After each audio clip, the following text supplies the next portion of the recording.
La caída del Imperio Romano y la génesis de Europa coinciden con el cambio geopolítico más importante del Mediterráneo occidental durante el primer milenio de nuestra era. El Imperio Romano atravesaba una situación difícil, por lo que resultó imprescindible negociar con los pueblos bárbaros, acceder a sus peticiones económicas e incluso pactar las condiciones de su asentamiento temporal en territorio romano. El Imperio Occidental había dejado de existir realmente desde hacía varias décadas, por lo que la deposición del último emperador romano fue solo la consecuencia final de un lento proceso de disolución, caracterizado por la apatía de la sociedad romana respecto a la política exterior, la incapacidad del Estado para contener las penetraciones bárbaras, así como la transformación de las estructuras políticas y sociales del imperio, conformando lo que se ha llamado la Antigüedad tardía. La deposición del último emperador romano Rómulo Augusto por el caudillo Érulo Doacro en septiembre de 476 apenas tuvo eco en la sociedad de la época. Probablemente este hecho tenga que ver con la ausencia en ese momento de una verdadera literatura germánica, que lo hubiera ensalzado como gesta nacional. Se ha considerado la penetración bárbara como el motivo principal de la desaparición del Imperio Romano de Occidente, así como de la destrucción de la civilización antigua.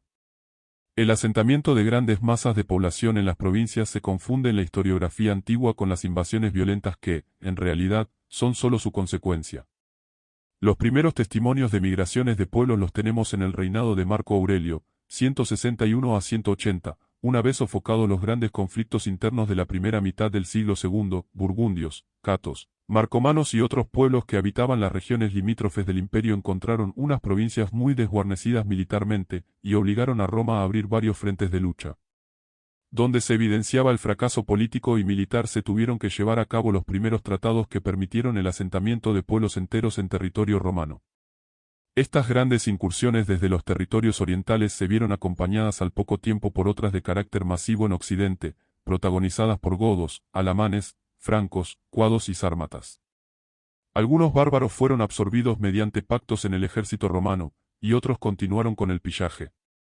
A fines del siglo III se había consolidado la práctica de donación de territorios a los bárbaros, después de que estos presionasen de manera violenta sobre las fronteras, a la manera que los romanos de la época entendían como invasión. Las grandes invasiones comenzaron en el 401, con la irrupción de los vándalos.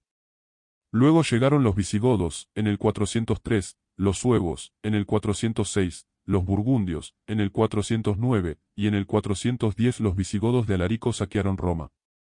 Esta vez las invasiones no fueron simples razias, sino que los invasores se asentaron en el territorio, los suevos en la Gallaecia, los visigodos en Hispania, los francos en Galia, los ostrogodos en Italia, los burgundios en los Alpes, los vándalos en Mauritania, etc. La crisis política romana era tal que los visigodos llegaron a combatir en nombre del Imperio Romano. En 476 el Imperio Romano había sucumbido en Occidente, aunque se mantendría en Oriente.